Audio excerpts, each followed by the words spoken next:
នេះគឺជាទឹកប្រាក់ដែលអ្នកទាំងអស់គ្នាបាន share ពី100k តាមសន្យាដុកទ័រតុងប្រមូលលុយបានដល់ទៅ110លានរៀលក្នុងយុទ្ធនាការ10000រៀល10000នាក់ជូនមូលនិធិគន្ធបុប្ផាកម្ពុជា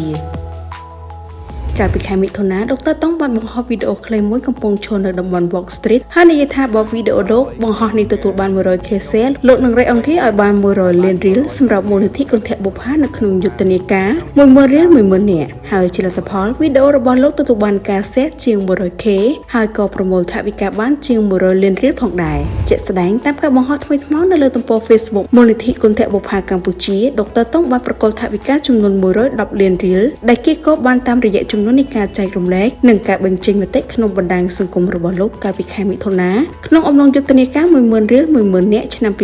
2026ជូនមូលនិធិគន្ធបុប្ផាកម្ពុជាការប្រកល់ថវិកានេះដុកទ័រតុងបានរួមចំណែកយ៉ាងសំខាន់ដើម្បីរួមគ្នារក្សានិរន្តរភាពនៃកិច្ចដំណើរការរបស់មន្ទីរពេទ្យគន្ធបុប្ផាទាំងនៅរាជធានីភ្នំពេញនិងខេត្តសៀមរាបក្នុងការបន្តបេសកកម្មសង្គ្រោះជីវិតទារកនិងកុមារដែលត្រូវការសេវាពិនិត្យនិងព្យាបាលដោយឥតគិតថ្លៃប្រកបដោយគុណភាពនិងមិនមានការរើសអើងបន្ថែមលើនេះទៀតដុកទ័រតុងក៏បានបរិច្ចាគអាល់កុលចំនួន10000លីត្រជូនមន្ទីរពេទ្យគន្ធបុប្ផាដើម្បីប្រើប្រាស់ប្រចាំថ្ងៃផងដែរបង្ហាញពីអារម្មណ៍រីករាយផងនោះដុកទ័រតុងបានបង្ហោះរូបភាពអមដោយសំណេរដូចនេះថានេះជាអ្វីដែលខ្ញុំនឹកស្មានមិនដល់ថាអាចកើតឡើងបានខ្ញុំបានពិតជាមានសេចក្តីសប្បុរសរីករាយនិងរំភើបក្រៃលែងដែលបាននាំយកថវិកា110លានរៀលនិងអាល់កុល10000លីត្រមកប្រគល់ជូនមូលនិធិគន្ធបុប្ផាកម្ពុជាដើម្បីចូលរួមយុទ្ធនាការ10000រៀល10000នាក់ដើម្បីចូលរួមចំណែកក្នុងការជួយសង្គ្រោះនិងព្យាបាលកុមារកម្ពុជាគួរឲ្យដឹងដែរថាបើតាមការបង្ហោះរបស់លោកជំទាវបណ្ឌិតពេជ្រច័ន្ទមនីហ៊ុនម៉ាណែតប្រធានកិត្តិយសនៃមូលនិធិគន្ធបុប្ផាកម្ពុជាគិតត្រឹមថ្ងៃទី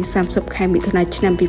2026ដែលជាថ្ងៃបិទបញ្ចប់យុទ្ធនាការមូលនិធិគន្ធបុប្ផាកម្ពុជាទទួលបានថវិកាបរិច្ចាគសរុប$6,38,200អាមេរិកពីសប្បុរសជនចំនួនជាង